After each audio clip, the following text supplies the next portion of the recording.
Hey guys, welcome back.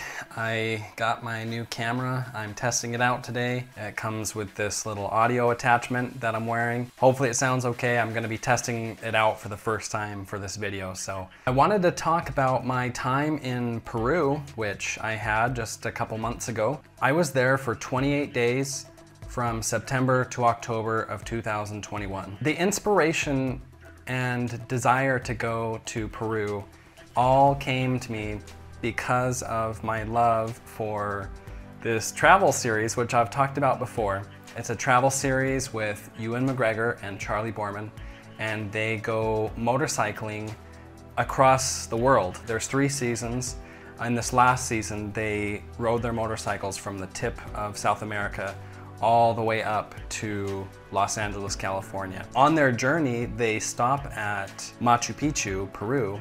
Seeing Machu Picchu through their eyes, it just really hit me that I wanted to experience that. And not long after watching that episode of them, I was just like, I want to do this. I want to make this happen. And so that's kind of where it all started. I flew from Salt Lake City, Utah to Panama, and then got on another plane in Panama to Lima, Peru. Lima is the capital of Peru. It's a really big city.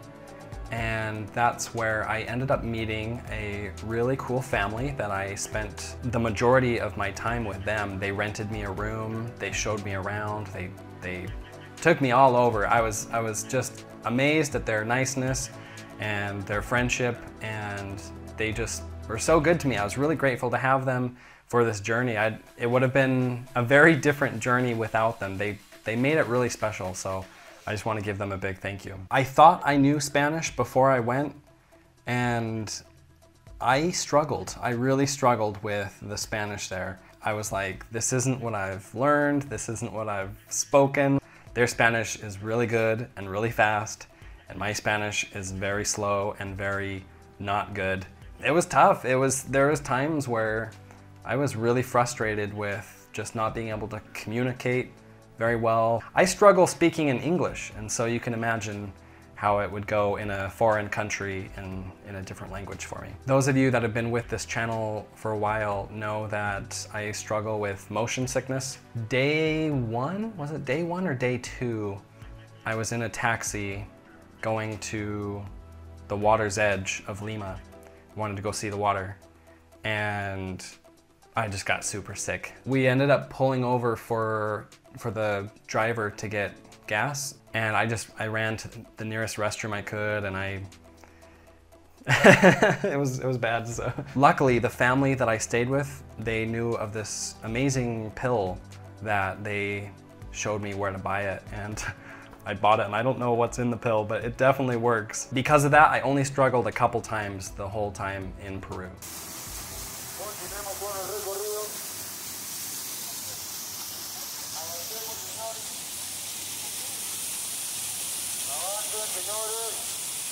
One of my favorite parts in general about traveling is just watching the people. I had a blast just watching Peruvians go about their day. There was times where I just felt this rush of like emotion just watching them, just feeling how lucky I am to be able to see them just do their daily things. And usually I'd kind of just find my own little area to kind of sit and watch, and usually they didn't really notice me, and they would just go about their lives.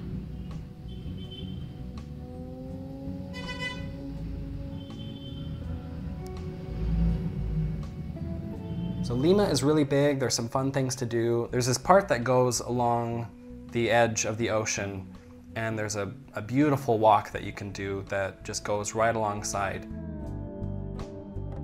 After a couple weeks in Lima, I got on another plane and went to Cusco. Now Cusco is really fun. They've got this section of town where it's kind of like the historic district, I guess. They've got really old churches, really beautiful alleyways and cobblestone, and Cusco has this really amazing marketplace where there's just tons of products, tons of vendors, fish, smoothies, snacks, chocolate, clothing, hats, everything you could possibly imagine in this famous market. Cusco ended up being kind of the main hub where I went and did some other really fun things.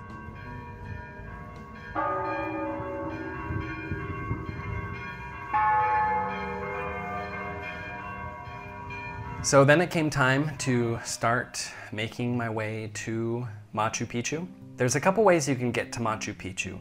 I chose the route of taking a 6-hour van ride through this really beautiful countryside all the way until you get to the hidroelectrica, the hydro system that's right there by Machu Picchu. Once you get there, you have the option of taking a train that goes right into Aguas Calientes.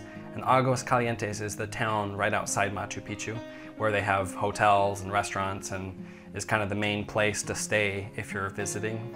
And so you can take the train to there, or you can go on this really pretty 2-hour walk, which is really flat, really easy to do, but the scenery is just beautiful. It's so green. There's the railroad track going right through there. I really enjoyed that little walk to Aguas Calientes. Especially after the 6-hour van ride, I was just ready to get out and move, and that walk was just perfect. I would highly recommend it. So Aguas Calientes, like the name implies, is famous for their hot springs as well. It's just a beautiful little town. It's got a river going right through where a lot of times it's kind of like these small waterfalls. You're just surrounded by these tall mountains that form Machu Picchu up at the top. So I spent the night in Aguas Calientes, and the next morning I realized that I was supposed to have bought a ticket to get on this bus that takes you to the top of the mountain where you can just get out and start exploring Machu Picchu. Well, I didn't understand that. Like I said, my Spanish is not so good, and I messed up. And so the only other option I had was to go on this 2-hour hike up the mountainside, and it was very hard for me. If you're in really good shape and don't mind doing like a ton of stairs, then I guess you could do that hike, but after like 15 minutes, I was just winded. It was tough, and I regret doing that because by the time I got up to the top and got to Machu Picchu, I felt really good about having completed that hike up the mountainside, but I also was so tired that I didn't have the energy that I wanted to have while exploring Machu Picchu. So if I was to do it again, I would definitely take the bus ride that drops you off right at the top. That just sounds so amazing.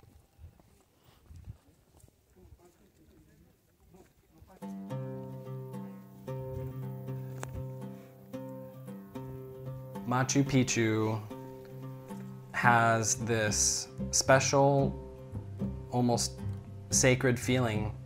It was just electrifying looking at it with my own eyes, feeling the wind on my face, feeling the stones of Machu Picchu. Just kind of like soaking in that experience was so much fun. With COVID restrictions, you have like a 3-hour time window to explore Machu Picchu. I think I had seen everything I wanted to see and experienced it, and it was like an hour and a half. So 3 hours is plenty of time. Don't worry about that if you're going. Llamas are a big part of Peru. They've actually brought in llamas to kind of graze up on the grass for tourists to see and have a fun experience with the llamas. And I'm not gonna lie, it was really fun seeing the llamas up there. It just felt like I was living inside The Emperor's New Groove Disney movie. Luckily, I was able to purchase a return ticket that took me back down the mountain. I was able to ask the people if, in my broken Spanish, if I could please purchase a ticket down, even though you're technically not supposed to. So don't rely on that. Try to get the tickets beforehand if you go. Oh my gosh. I was so hungry and so tired because I wasn't expecting this 2-hour climb to Machu Picchu and then spending all that time. I went to this little place to eat, and that was the best food I've ever had. I just remember their lemonade was so good, and it really hit the spot after Machu Picchu. I was very grateful for it. I think now is definitely a good time to talk about the food of Peru. Peru is known for their large assortment of dishes. They have amazing food. they're all so good. You know, as an American, we don't really have that much food that we can say is uniquely American. It's really hard to come up with a list more than like 3 things, but Peru just has, sometimes in the restaurant, you just go through pages and pages of their specific Peruvian food. And yes, Peru does eat guinea pigs, and yes, I did try it. I just felt like I had to do it while I was there. It wasn't my favorite. I was a little bit disheartened at looking down and seeing the shape of the guinea pig just right there. The specific one that I had, I don't think they're all like this, seemed a little bit overcooked because the skin was quite crunchy and kind of had this smell to it that I didn't love.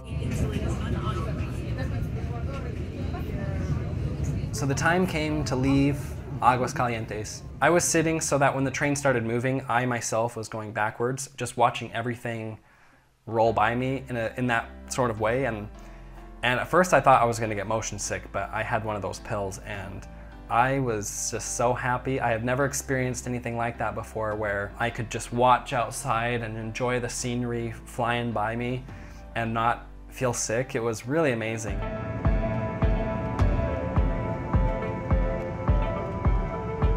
One other highlight that I wanted to mention was outside of Cusco, it was like about an hour away, are these amazing 4-wheeler tours. And I wasn't expecting to love it so much. What they do is you get in another van, you meet in Cusco, and then they take you to this place where you get on. They have a little instruction for you, teach you how to use the 4-wheelers if you don't know. You have like a tour guide on his 4-wheeler and you just follow in a line. It's just a different experience than being in a car. You just feel like you're right there, the wind's hitting you. I could jump off and walk around at any point if I wanted to. I ended up seeing these people that just had these big loads of wood on their back, walking down the road. I saw these little pigs that came and ran alongside the 4-wheeler. We stopped at a lake. I'm always going to remember that and how I felt on the 4-wheeler, just cruising around the countryside. It was really amazing. I had also signed up to check out this area where they have a salt mine near Cusco, and I think it's called Salinas de Maras, but they were really fun to see. I'm glad that I stopped there. Just these big, huge, what looked like pools of salt.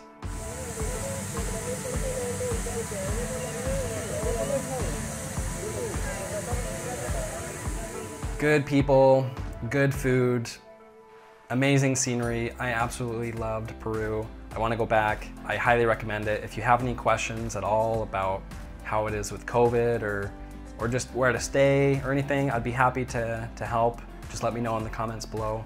Thank you so much for watching, and we'll catch you next time.